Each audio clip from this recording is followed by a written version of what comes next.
Hello everybody, this is Sumadhar. We are going to do chapter 3, project management, and we are going to do a representative problem that's going to cover most of the things, namely Gantt chart, calculation of expected time frames, early start, early finish, late finish, and calculating the slack. Now, there are multiple ways of solving this.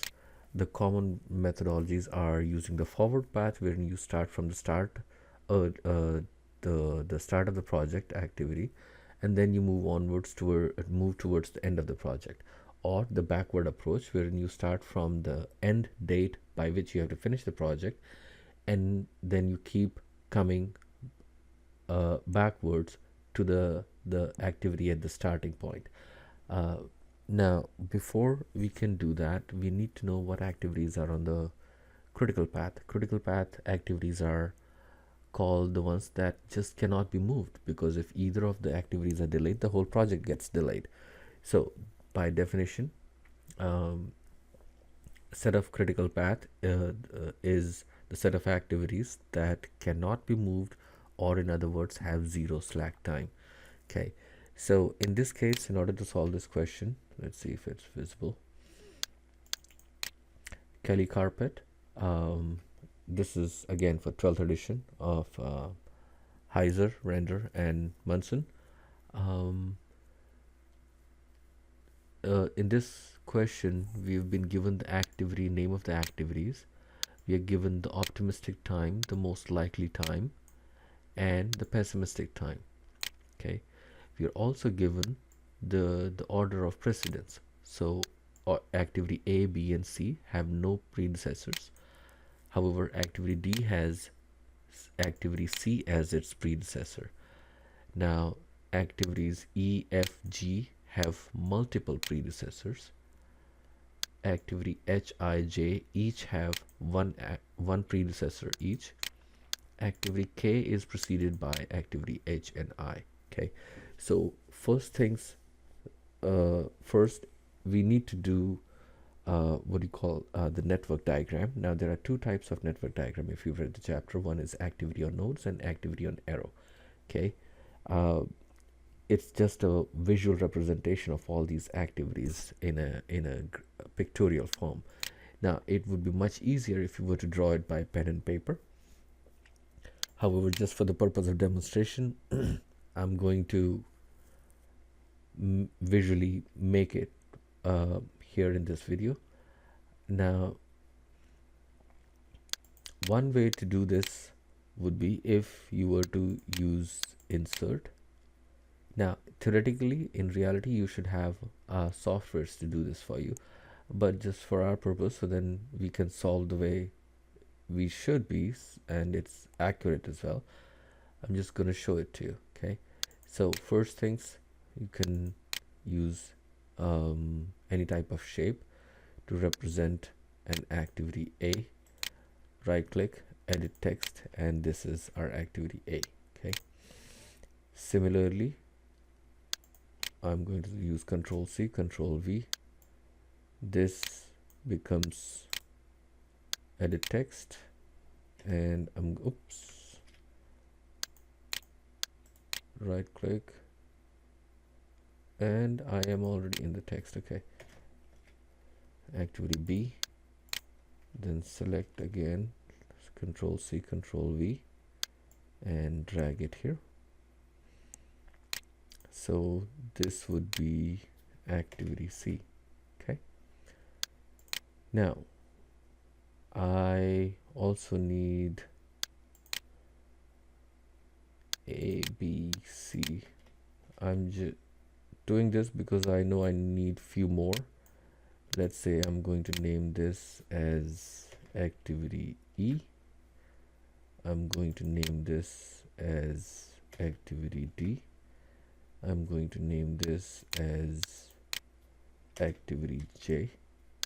Now, I'm just going randomly because I know I need a lot more activities. Okay, you can do this one at a time. So for example, let's call this as activity F, and activity, let's say, put this here, activity H. I also need activity K, and I also need an activity I,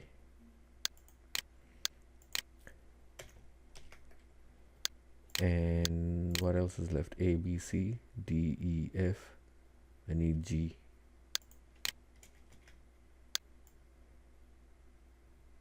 Okay, let's see, activity G.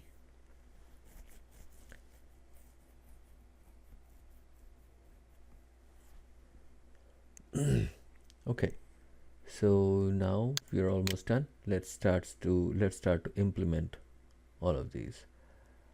Let's see if I can arrange this better before we take care of the predecessor. Looks almost okay. Now, so far this is all random. These are all free activities. Okay, now we are going to take into account the information that is given to us. Come on. Okay. Okay. Now, what is given to us is that activity A, B, and C have nobody before them. So A, B, and C have nobody before them. Okay, fine. And activity D comes after activity C, so it's preceded by C. So activity D is actually after C. Okay, so I'm going to join this by, let's say, an arrow here.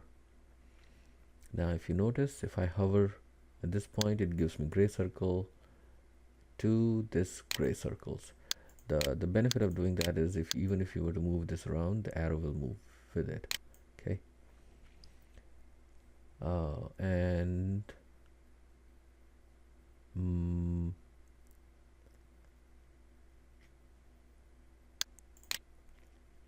okay, now I'm going to copy this arrow and bring it to wherever I need to use it next.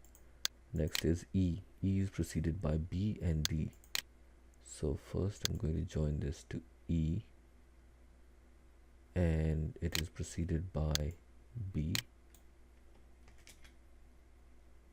and D, and Control C, Control V again, and let's be ready for the next one. F is preceded by A and E. Okay, F is preceded by A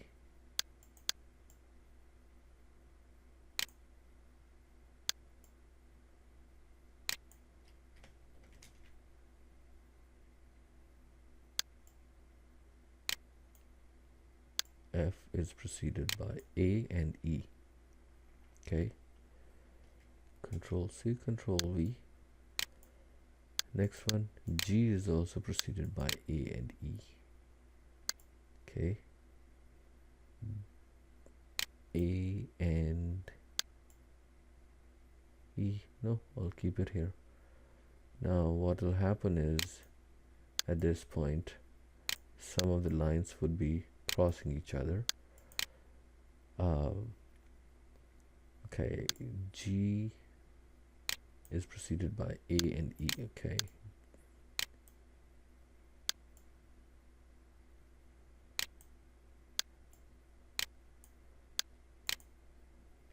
Control C and V, A, and here. The next one is H is preceded by F.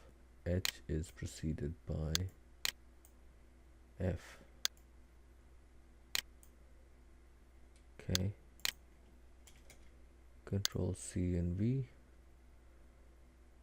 I is preceded by G. I is preceded by G, so this one is closer. Again, J is preceded by C. Okay, here J is preceded by C. Okay, now the next thing is K is preceded by H and I. K is preceded by H and I. Okay, so this becomes our network diagram, which is activity on nodes, because we are denoting our activities at the nodes. If we were to say that activity, instead of in this circle, it's on this arrow, then that will be on activity on arrow type of network diagram. Okay, now using this network diagram, we can come up with all the possible paths. Okay, so we know from this one, the starting point has to be either of the activities A, B, and C. Okay, so starting from A, B, and C, since these are all directional, we can only go from A to G and not from G to A. Okay, because this is in order of the information given to us in, let's say, okay, first things first, then given information is in gray. Okay, let's say. Now also at this point, if you were to select one of them, then hit Control A, keep on holding the Shift key down, then select this arrow, and then again hit Control A.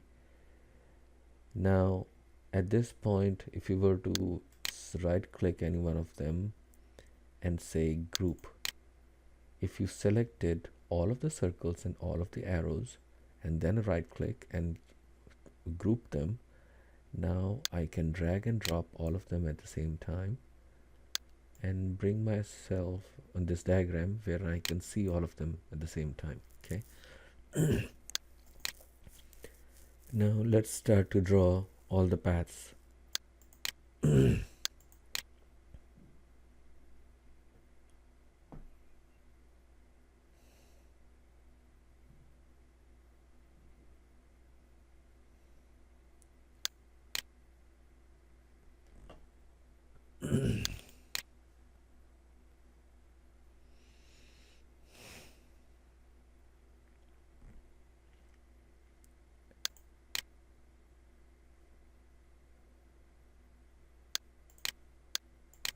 Something happened.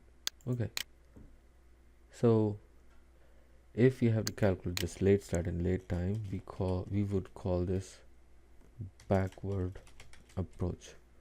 Why so? Because instead of the starting side, we are going to move from the last activity and then work our way to the start.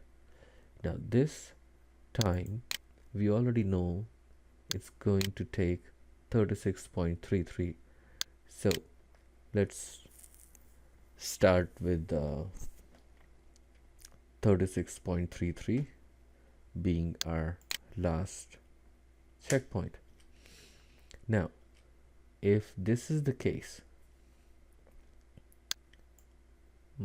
I still want to see my column D. Okay, let me squeeze these in a little bit.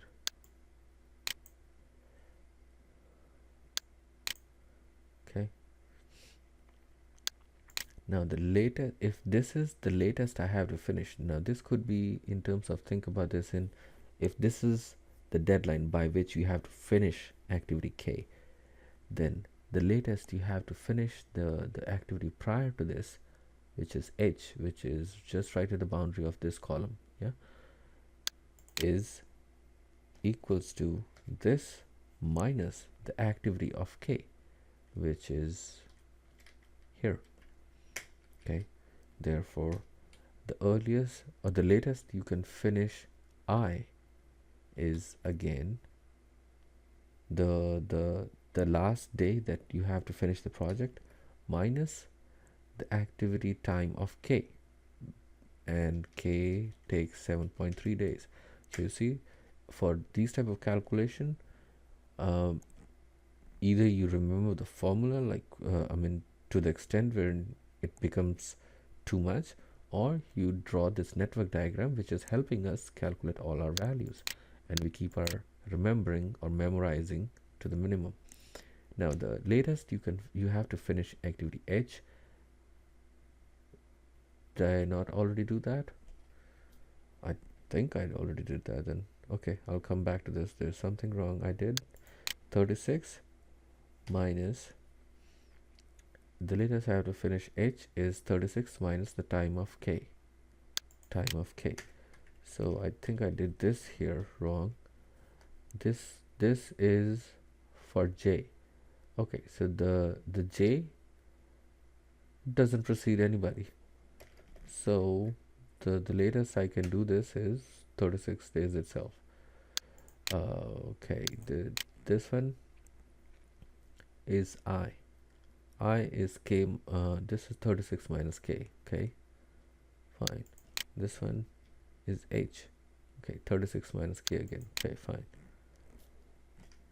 This is G. G is 36 minus K minus I. Okay, equals to 36 minus K minus I. Okay, equals to F. The latest I have to finish is by this time, which is 36 minus K minus H, equals to this minus K minus H. That's the latest I have to finish the activity F by. Now E has to be finished such that it's the total time of the project minus K, H and F. Okay, so minus K minus H minus F. Now activity D has to be done by 36 minus K, H, F, E. Okay, K, F, oops, sorry, H, F, E. Okay, now we are at C. So the latest, we already did this for D. Okay, now the latest I have to finish C is equals to 36 minus K, H, F, E or D. Now this is ideal process the way we've been doing it so far. However, since I have already calculated the latest I have to finish D is by 9th day, therefore 9th minus the activity time of D should give me the end point of C. Okay, so this time I'm going to cheat. Minus the activity time of D. Where is the activity time of D? Activity time of D is here. Okay, oops, equals to this minus this. So the latest I had to finish activity D was 9 days minus 7 days of the D itself. That is by when the C should be finished. Therefore I have 9 minus 7 equals to 2. The latest I have to finish B. B I have to finish latest when E has to start. Okay, so either I go by E plus F plus H plus K, or I go equals to 36 minus K, H, F, E. That would be ideal way. Okay, let's do one ideal way and then I'll show you another lazy way. So 36 minus K minus H minus F minus E, and that's the latest we have to finish the B. Okay, now for A, theoretically we should be doing the latest we have to finish is such that we don't care about G and E as much, but we do care about F because the activity F is immediately after A. So A should get its act together or be finished just before F is supposed to start, because once this is taken care of, activity F is taken care of, H will follow and K will follow. And since these activities are on the critical path, this is what we are concerned with, not with these, because if we take care of these will already be taken care of automatically, G and I. So the latest we have to finish F is the earliest you have to start for F, which is activity time of F from this point to this point, and from this point to this point, and this point to this point. So it's K plus H plus F equals to K plus H plus F. So, oops. Okay. K plus H plus F. Okay. Now,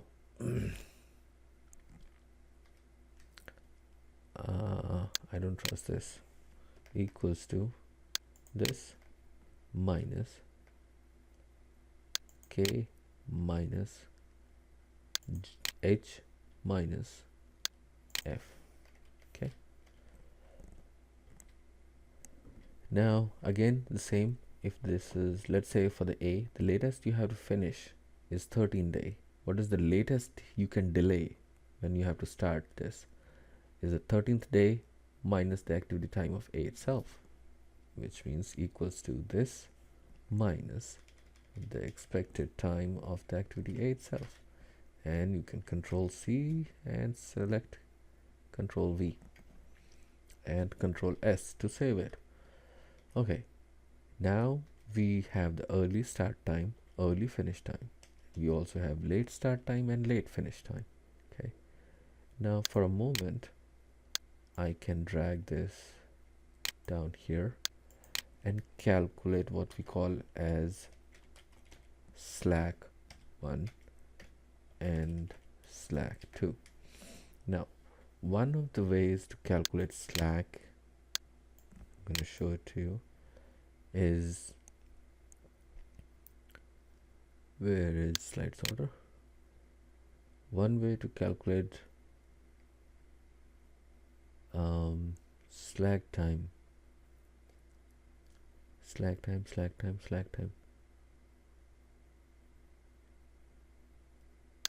Okay, here.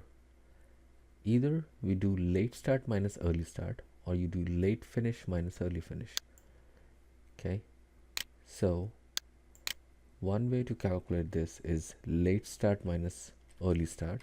I'm going to type in late start minus early start. I have calculated late start here minus early start. Now remember, at this point, if any of the slack values come out funky, that means some of your calculations are wrong. Okay, the next one is late finish minus early finish. Now if you see, all the slacks come out to be exactly the same in both the cases. Either you calculate one way or the other way. This one is late finish minus early finish. Okay, the slacks will come out to be exactly same no matter how you calculate it. This and this. Now if you also notice, I'm going to put them as numbers, all of these as numbers. Now I'm only changing the formatting, I'm not changing the values that are stored inside the cell. Okay, and I'm only doing this for aesthetic purpose, nothing particular about this. Okay, I never round off the numbers until the last calculations, um, just to be accurate. Now, first cross check was from using forward approach. The last value came out to be same as what we had calculated on the critical path. The second cross check point is that both the slacks should come out to be same. Also, you will notice the activities that are on critical path, so C, D, E, F. Okay, so C, oops, shift space selects the row. C, D, E, F, and H, and shift space control B. So all the activities that are on a critical path have 0 slack time. Now let's digest this. If the activity is on the critical path, that means it has 0 slack time, which is right. Why? Because had it been been a slack, that means you can move it around. But since we already took the longest path possible, there should be no other space for any of the activities to be moved around, either start them early or start them late. Okay. So at this point we have calculated early start, early finish, and so on. Now the last one is, what is the probability that the Kelly carpet and trim will finish the project in 40 days? Now in order to find out the probability of completion in 40 days,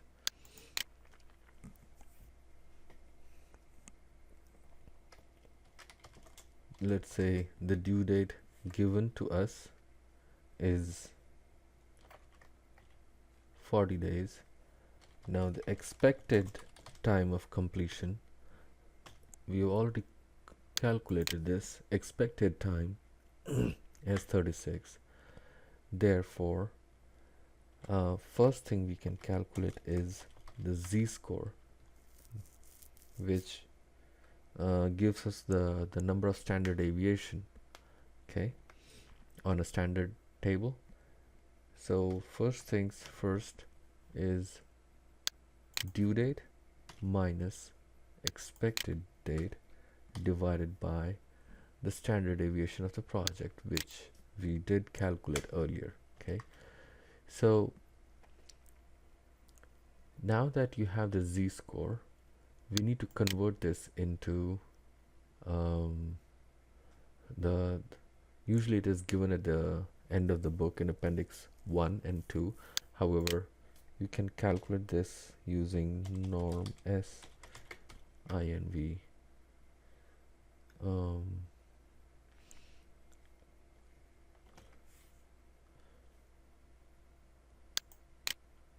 Okay, no, norm S INV, and this is equals to this. Oops, nope. So then it's norm S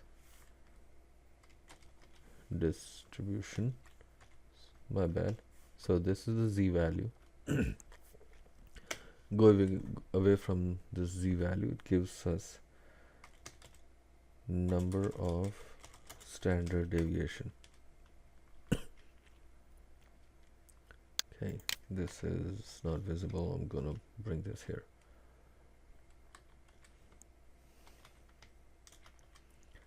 Okay,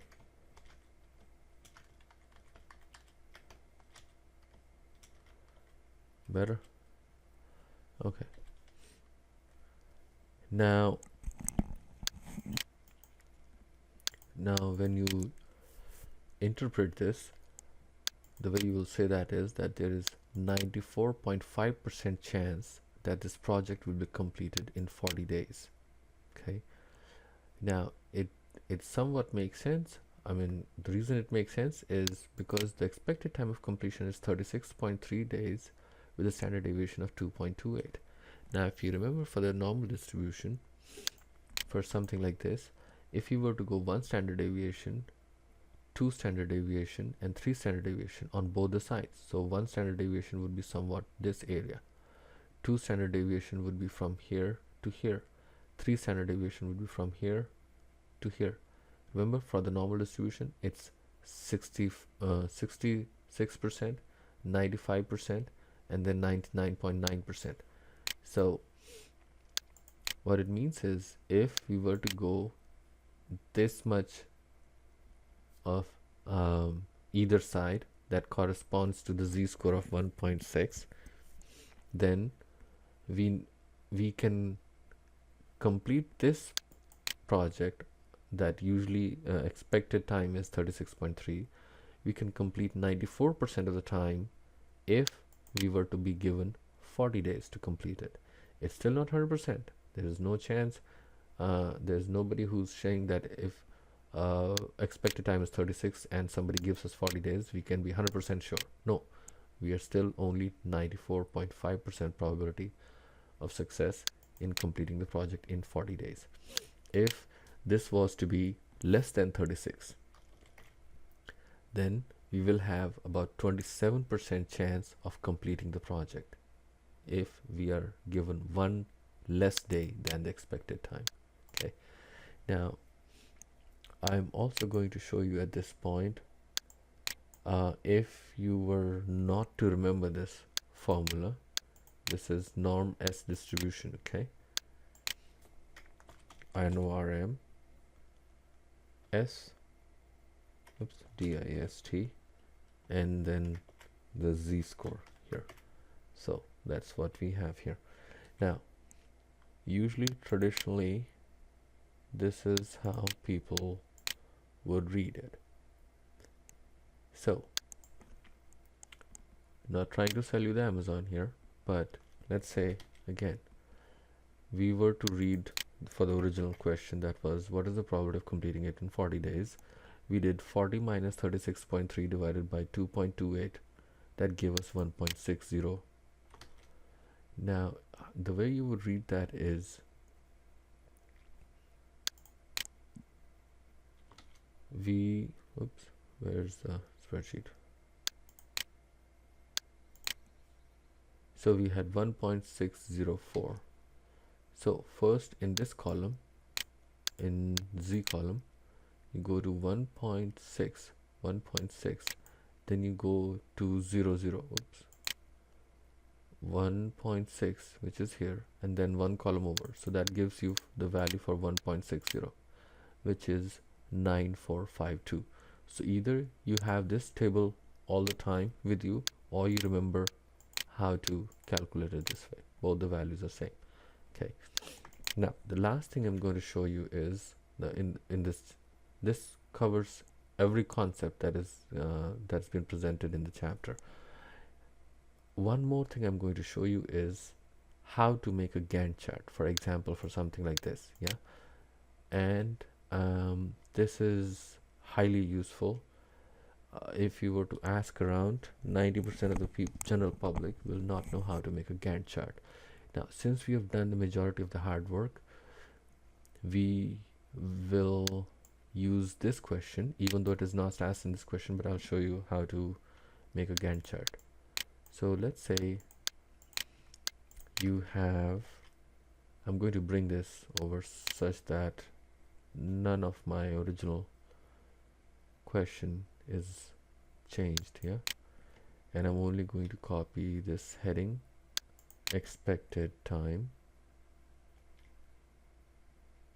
Now I can get this. Now I'm not going to copy the formula because the reference cells will change, so I'm going to make this like this. Now also I'm going to say critical path times, then I'm going to bring in non-critical path times, and then I'm going to bring in slack. Okay, now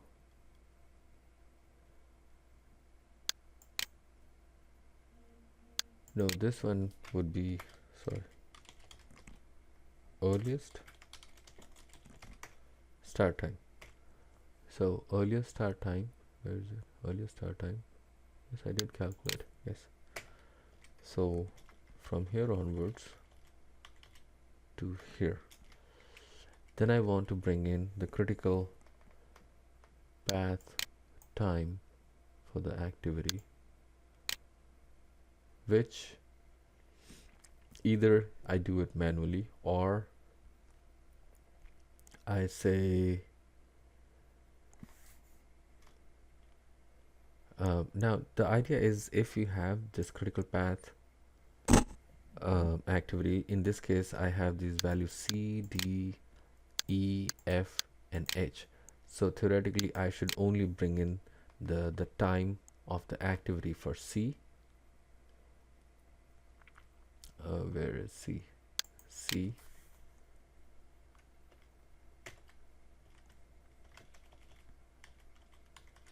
C, D, E, F, and same thing with H.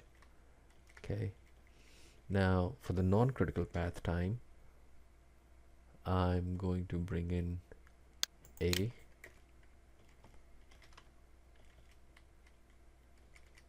and B. I can also do the same thing for G. I can also do this for I and J. And I'm going to calculate the slack time, which is here.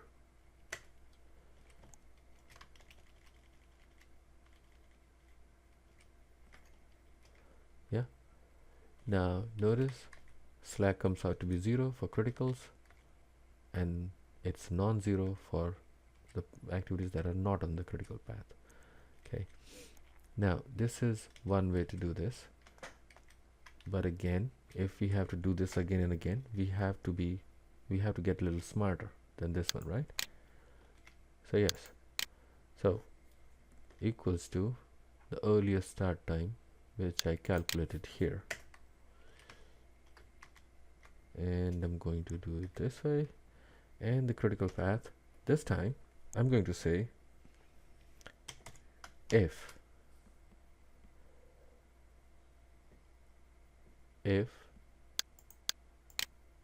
the slack is non-zero, that means my activity is on critical path. Therefore, if this slack is non-zero, then give me this expected time. If my slack is 0, then give me this time for the non-critical path. So first we are calculating for the critical path. I'm going to say for activity such as A, if this value is not equals to, which means you do less than equals to sign, first less than and then greater than, less than equals to if the value in the slack is non-zero, which means that cell is less than sign and then greater than sign 0, then return me the value of expected time, otherwise keep it 0. Okay, keep it 0, and I can copy this down. Okay, now for here I'm going to say if the slack is equals to 0. When is it going to be 0? It's going to be 0 in the case of critical path. So I should have done this over here. Equals to if the slack is equals to 0, then return me the expected time, otherwise 0. So that takes care of the critical path activities. No, what did I do wrong here? Why are so many? Oops, in mistake. I'm going to do it again, equals to if this cell would have been 0, that means the time would have been for the critical path.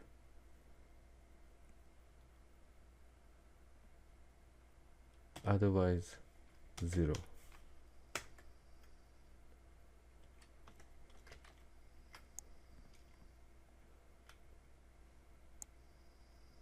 Okay, let's see, why do I have C as 2? So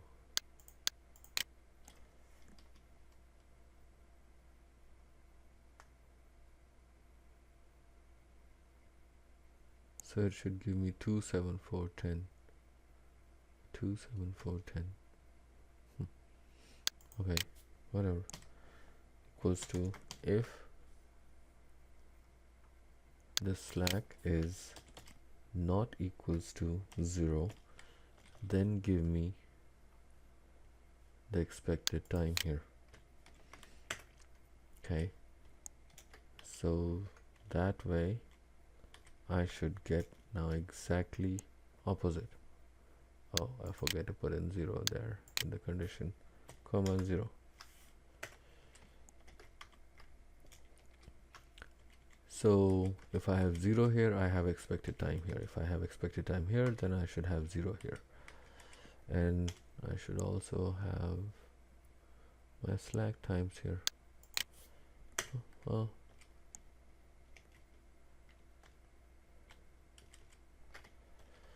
Now, so this is manually. You can do this manually, or if you have confidence, you can do using formula. The thing with the formula is, if one of them works, then everything else should work. So there's better chance of accuracy. If you have the patience and you think you can be very diligent and accurate doing the same thing over and over again and still be accurate without making any mistake in any of the repetitions that you have to do, then this is the way to go. Either way, there's only one way, and that one way is to be correct.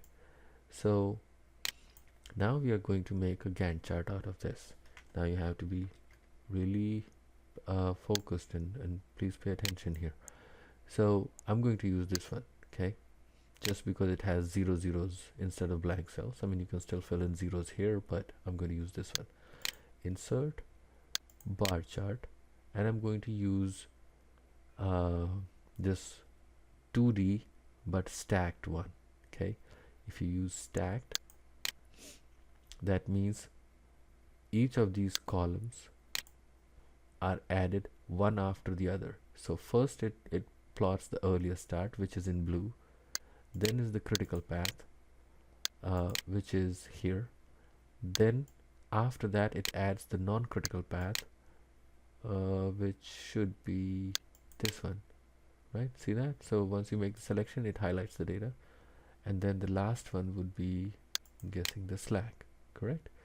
So now, in order to make this theoretically and technically correct Gantt chart, all you have to do is, because we are used to seeing the activity, this A should start from here.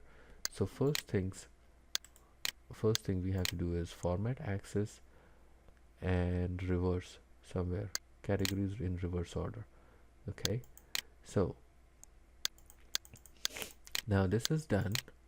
Now if you remember, this blue one is the earliest you can start an activity. I'm going to make this as colorless. Let's see, where is it? Fill, no fill. Okay, now let's see again. If this is our activity, I don't like the color, I want to highlight this more. Red. This is on critical path. None of these activities should be delayed. So if all of these go back to back to back to back, only then can I finish my project in 36 point whatever 0.3 days, right? That we calculated here. Now this tells us that either of these activities, if were to be delayed, it affects the overall project. Wherein, whereas if we were to go for the activities on the non-critical path, they do have a slack. So let me show these activities as secondary, and I'm going to color them as blue, maybe. Yeah. And the slack times, this is the leeway that I have in terms of playing around.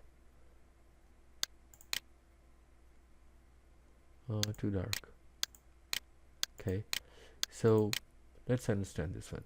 Activity A, it can theoretically start on day 0, but even if you were to move this activity such that the latest you have to finish this is just when the activity F has to start, you are still fine. So for this one, if this is around how much is this, add data label, okay, 7.17, still doesn't tell me what is this end. The latest A has to finish is the earliest F has to start. Now F had to start when F has to start on 13th day. Okay, so this data point here would be 13th. Well, you can either start on the major tick marks or minor tick marks, and then that'll give you a better idea. So for this one, you have 7.17 days to delay or play around with activity A, and you'll still be fine. But none of the activities in red, which is critical path, can be delayed.